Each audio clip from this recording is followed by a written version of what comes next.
Alright, something I just noticed. This casting for the spindle has a part line right here. It comes right across the hole. Right there.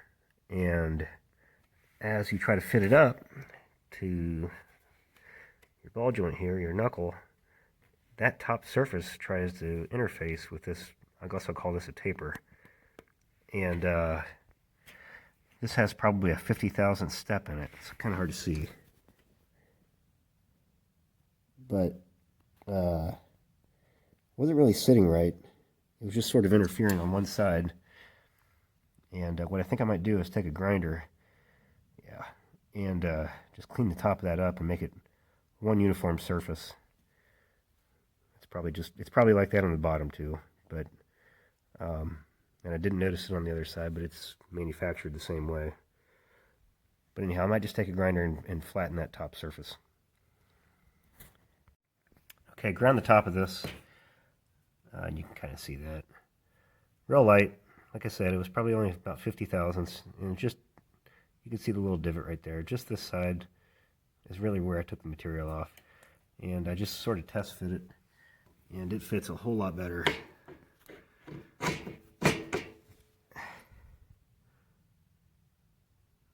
Yep.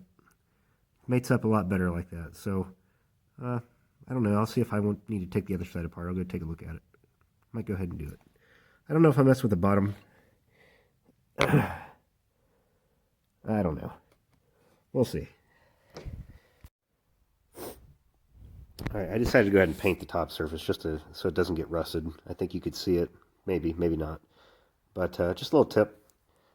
With the earplugs I was just using to grind the top of the spindle, you just poke one side through the bottom, and then you can take your A-arm, roll it up, and take your dealer instruction packet that you don't need, and give it the old Krylon touch. That way you don't get paint down into the hole. Actually, you can pull this back up through. That's good enough. That's good enough for the government. All right. Next step here after tie rod is rim install, and I think that's referring to these what these orange plastic things are, which are fake bead lockers, I think. Whatever. They already came installed on mine, so we're going to skip to inflating the tires. So I'm just going to go ahead and pop them on there. A couple of these tires are off the bead. That one specifically is way off. So we'll see if I can get them to seat on there. And if not, we'll be getting the starting fluid out. And I'm sure they'll pop on. So be prepared for your valve stems to not be installed. I went to go pump air in this, and I got a cap in my mouth. I went to go pump air in this, and as soon as I took the, it was filling up. As soon as I took the inflator off, this thing shot out of it. So I'm suspecting they're like that on all of them. They probably seat the beads at the factory and then release the air. This is the fast way to do it. So they just didn't screw them back in. Anyhow, be prepared for that. Alright, so everything with the tires filled up okay. Nothing. Just went absolutely fine. I put 15 pounds in the tires just to make sure they seat.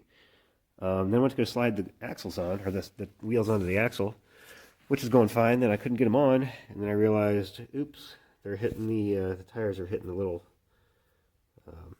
mount shipping bracket for the axle. So time to get this thing out of the shipping crate. No issues with the rear wheels going on. It's all really straightforward.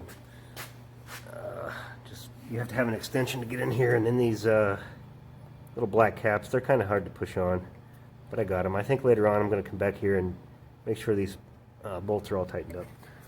On the front,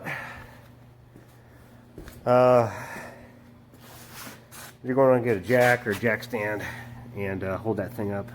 Looks like that bar ain't exactly straight right here. I don't know if that matters. Or maybe it's the badge. But hold that up so you can fit the front tires on. Otherwise you'll be fighting it. and I found that my wheels didn't fit the bolts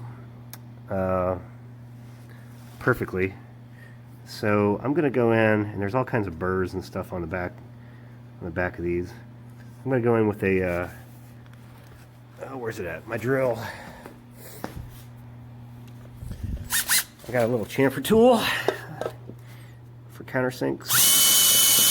I'll just clean those up, and I'll do that for all the holes here and see if that helps. Front wheels on. Definitely the burrs inside the holes in the wheels were preventing them from going onto the hubs. So zipped them all on there. They're not tight. But something I noticed was this wheel here had a pretty significant amount of drag on it. So I went ahead and grabbed in this case, a breaker bar, and got onto the axle nut there, spindle nut, and it was as tight as I think you could get it. I had to really work on it to break it loose, and there's no need for that to be that tight. This, you could almost finger tighten that. So anyhow, just be aware of that. Check the spindle nuts on the front end. Make sure they're not too tight. So after looking at the floor and trying to sum up how many fasteners I have left, I found these guys. These came in the shipping, they were part of the shipping crate, and they are what held in, I don't know where they're at now, the axle for the rear axle. Kind of a U-shaped bracket. There's one. So these fasteners here fit in there, and they held in the axle. However, they're also the exact size, and I think they'll look pretty good for the bar ends. So I'm going to use these screws. I might put a little dabble of blue Loctite on that, but that'll look good, and that'll solve my missing fastener issue.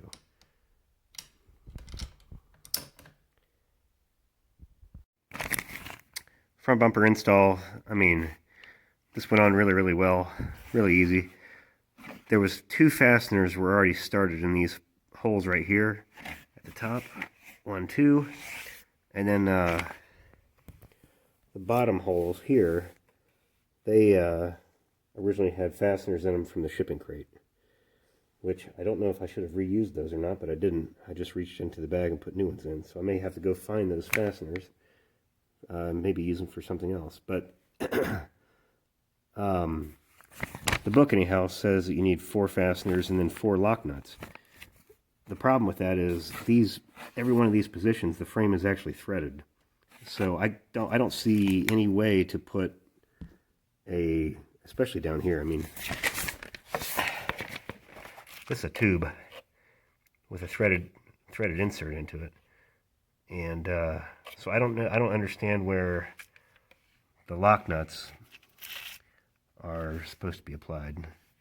Install front bumper with M8 20 bolts and M8 lock nuts. So that doesn't make sense, but it did go together okay. Rear carrier install. I have a feeling this is probably not going to work out per the instructions. It shows 3 M8 by 25 socket head cap screws, which this is the remaining bolts I have left, and these 2 over here are came out of the shipping container. So in addition to that, I find it difficult that just 3 fasteners are going to mount this thing on here. So we'll see if I can get it mounted up there.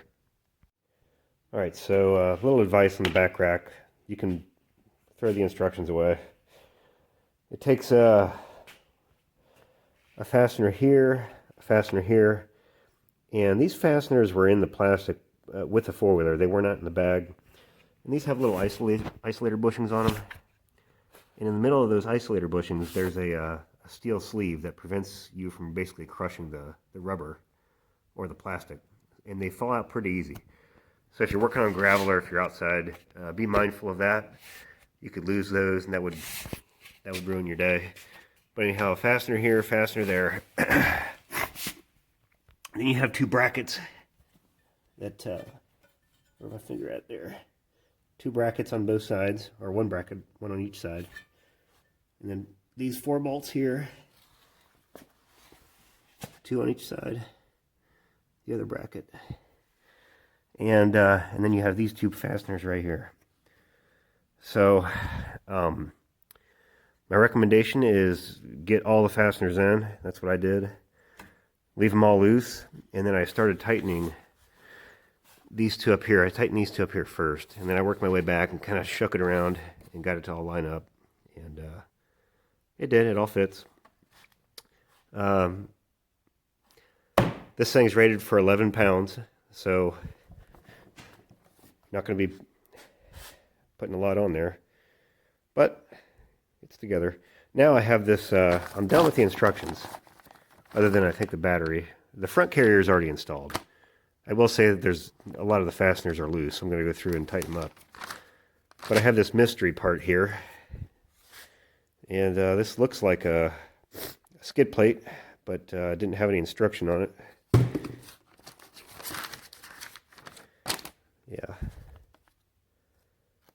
Yeah, doesn't even show up. So anyhow, we'll figure out what that is and see if I can get it on there. All right, back out here next night. It's cold out here today. So everything's pretty well put together. Obviously, the tie rods need adjusted. First thing was I came out here and tightened up every one of these screws. They were all loose on the front. Something else I need to check are these fasteners right in here. This front carrier came attached to the four-wheeler. And you'd see that from the other videos. And I tightened up the back carrier as well. Just made sure everything was tight. The next step here is battery installation. So the battery prep, it goes into a whole discourse regarding filling the battery up. Well, we've got a gel battery, so I don't have any battery acid to put in the battery. So it did come with a battery charger. I haven't done that yet. I have read online the battery charger is not a peak charger or any type of oscillating charger. It's a charger, and if you leave it on overnight for several days, you're probably going to fry the battery. So it's not intended to sit on the charger forever. It's not a maintenance type of charging unit. So I might plug that in tonight, maybe come back out tomorrow and see if I can get into the four-wheeler. But the next step here is to try to figure out how to get the seat off, because apparently that's where the battery goes. So I haven't messed with this yet. It's got this little condom thing on it. And the instructions don't really show a way to get it off there, so I'm going to have to figure this out. Alright, so the seat is actually a pretty clever idea. I don't know why they don't show this, but underneath the four-wheeler, right here, is a little tab. Pull that, push it up, and boom, your seat comes off. Alright. So that works out pretty well. The seat looks decent. Looks okay. Nothing crazy. Staple on. It's pretty good. Once you get in here, the instructions sort of gave up at this point, but here you have some of your wiring. Sort of just zip tied in here. And in the bottom here, this is obviously your battery box. And sitting inside were these little foam strips. And there was 4 of them. There's 2 extras. I'm not sure why there are 2 extra, but I went ahead and stuck those down here in the bottom, assuming that's where they went. And what I do with the battery? Here's the battery. So, battery is a 12-volt gel battery made by 69 Dong. 69 Dong. Do not short circuit the 69 Dong. Put your dong in there and don't 69 it. You want to make sure you get the right wires on the right side. The instructions did say there was only 2 wires to hook up, but I see 3. I see a black wire, a red wire, and I'm gonna, with my best judgment, guess that this goes to the positive. If not, it's fused, so we should be okay. While we're here, I do have one concern. Here's your battery straps, and they're going to connect right over top of here. I haven't put this in yet. Looks like they'll fit. You got to stretch them out a little bit. Yeah, they'll go. Perfect. Good.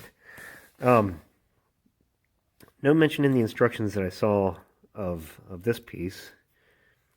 This little tiny ring here, which I think I know what these. So this is for the gas. This is for the gas tank or the gas cap. I believe that sits on there, and I think there's one little ring already on the tube, and I think it should technically be up here on this bung of this vent or whatever you want to call it. And I believe this other ring is meant to go on the bottom and sort of clamp on this bung here. So just be aware of that. I have one random zip tie left over and 2 random straps, and I have no idea what these straps go to. The only thing I could think would be maybe these hoses here, but I think they're supposed to go through here. I don't see how that's going to work, and I don't think I'm going to do that. But this is where we're at. I think I'm going to go ahead and put the battery in and then just put the charger on it while it's in the 4-wheeler. Oh, I do. Oh, my concern here is I thought this 4-wheeler had the remote where it would shut off. You could do it. You could shut it off remotely. Oh, there it is. Perfect. That's it. All right. So I was looking for this. I figured it might be in the engine box or the battery box. Cool. Good. I was looking for this. We'll see if it works.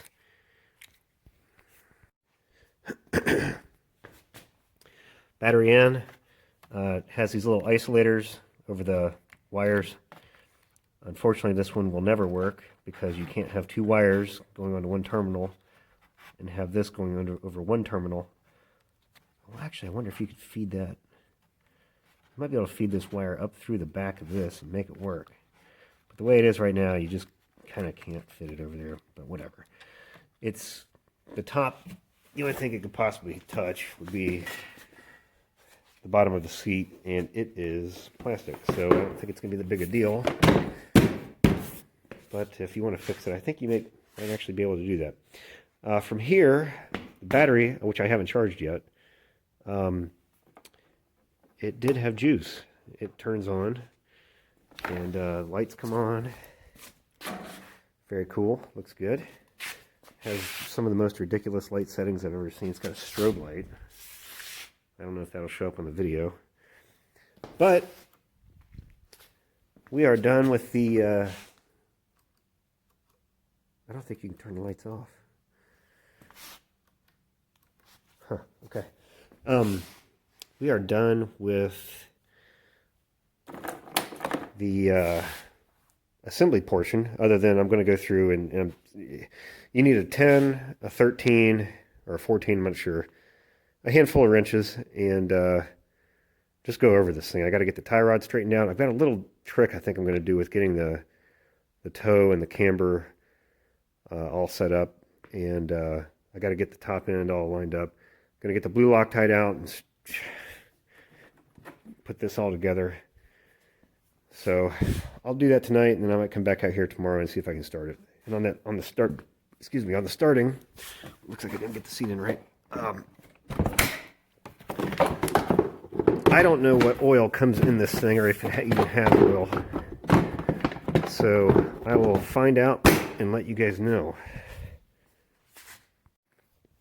Okay, so I'm adjusting the tie rods and trying to get the suspension tuned in, and I'm a little bit stumped. Maybe one of you guys can show me. But this thing has on one side a very large amount of what I would consider bump steer, That's where the front end or one of the wheels toes out quite a bit as the suspension is compressed. And this side over here doesn't do it, so I'll try to bounce on the front. You can see the front wheel here. It should toe out a little bit.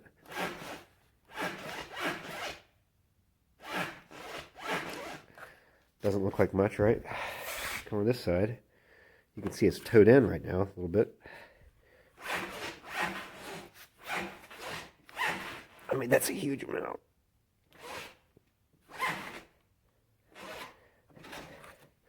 So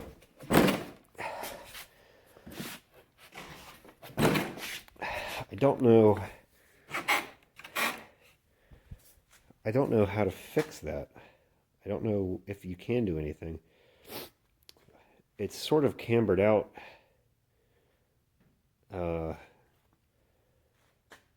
the opposite direction that I would like it to be in it, but I don't think there's enough adjustment to get it where I would like it. But okay, if it is what it is, then that's fine. I just wish I knew how to adjust it so it wouldn't get so much bump steer, or at least I'd like to understand why the bump steer is so bad on one side, not the other side. So if any of you guys know, please let me know. All right, last video of the night tonight. A few things I want to cover. Number one, there's a toolkit, little accessory toolkit thing, and I don't know what's in here. A bunch of stamped steel type things, little screwdriver. Anyhow, that appears to go. I'm not going to get this put together like that. There it goes. This little toolkit go right here in that pack right there. Good spot for it. This I covered in a previous clip. This looks like a skid plate. Actually, it's pretty high quality. But in no way will this ever fit this four-wheeler. I don't see any mounts, any bolt hole patterns, anything that'll work. So, a little baffled about that. And within this bag here, I hope this wasn't a mistake on my part. Let me open this up so I can show you guys.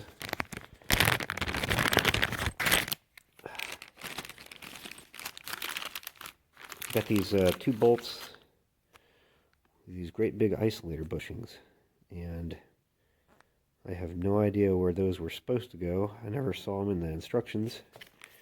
I don't see anywhere where they would naturally fit, but maybe I'll find out.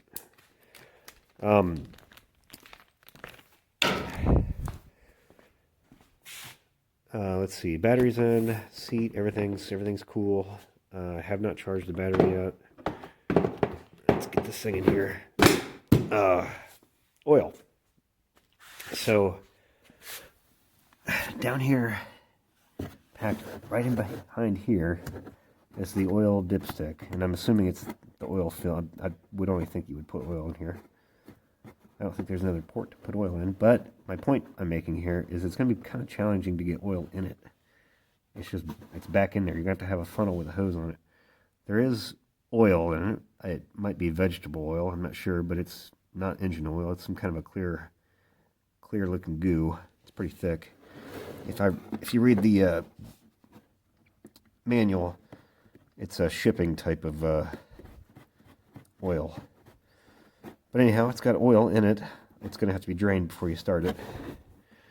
But since I got the power on and everything's there, at this point in the game, this little guy here is a safety disconnect. And without it plugged in, the four-wheeler will not start. So I just wanted to test it, turn on the key, stuff starts coming on, go hit the button, no start, pull on the brake,